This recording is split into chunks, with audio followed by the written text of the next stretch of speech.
Magandang buhay mga mari! Today's videos magluluto ako ng nilaga, no. Inihaw na liempo. Ayan ang ating inihaw na liempo. Ibababad muna natin siya sa Mountain Dew, toyo, at saka oyster sauce, bawang, at luya. Syempre, hindi mawawala ang ating mahiwagang sili. Ayan mga mari, tingnan nyo mabuti ang ating procedure. Ayan, ilalaga muna natin siya mga mari para manuot ang sarap ng ating kakaibang inihaw na liempo. Well, ayan, tingnan nyo mabuti mga mari. Ilalaga natin siya mga mari na mga 5 minutes lamang para maluto-luto ng kunti at manuot ang lasa sa ating liempo.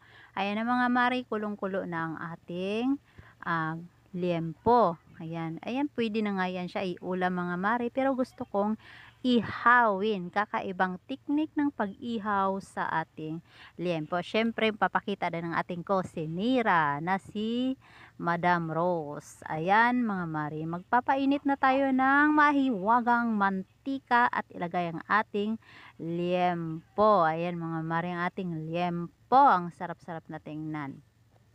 Kulong-kulo na yung mantika at baliktarin natin ang ating liempo. Wow, ang sarap ng ating liempo. Kakabaliktad pa nga lang pero grabe, nakakatakam na ang resulta ng ating liempo. Ang sarap talaga.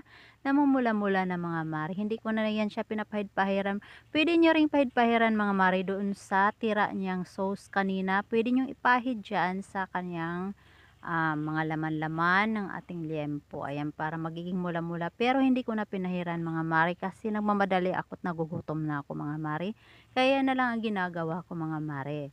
Ayan, tingnan nyo mabuti ang akin ginagawa mga mari kasi pwede nyo rin itong gayahin para pang ulam o panghanda man sa mga birthday or anumang occasion. Ay mga mari, kumuha ako ng isang liempo para ma-flex ko man lang sa inyo ang aking ginawang liempo. Ayan, pulang-pula at nakakatakam at sobrang sarap talaga yan kung matikman nyo. Ayan, meron pa sa kawali kasi 4 ang ginawa kong liempo. Yan mga mari, ang 4 na yan kukulangin pa yan sa amin. 3 lang kami. Pero ang lalakas namin kumain. Charot. Halata naman sa katawan. Ayan mga mari, ang ating liempo. Sobrang sarap. Mamula-mula talaga. At sobrang malasa yan mga mari. Lalong-lalong na yung taba niyan, ang sarap talaga kasi napaka-crispy talaga ng taba ng ating inihaw na liempo. So, gagawa na tayo mga mari ng sausawan.